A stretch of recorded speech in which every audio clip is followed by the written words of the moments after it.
بسم الله الرحمن الرحيم ألف لام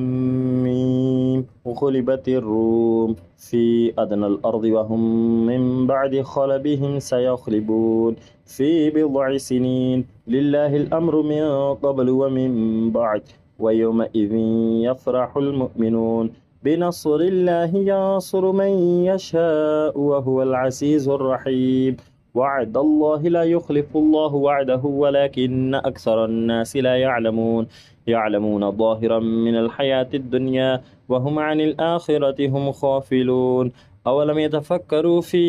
أنفسهم ما خلق الله السماوات والأرض وما بينهما إلا بالحق وأجل مسمى وإن كثيرا من الناس بلقاء ربهم لكافرون أولم يسيروا في الأرض فينظروا كيف كان عاقبة الذين من قبلهم كانوا أشد منهم قوة وآثروا الأرض وعمروها أكثر مما عمروها وجاءتهم رسلهم بالبينات فما كان الله ليظلمهم ولكن كانوا أنفسهم يظلمون ثم كان عاقبة الذين أساءوا السوء أن كذبوا بآيات الله وكانوا بها يستهزئون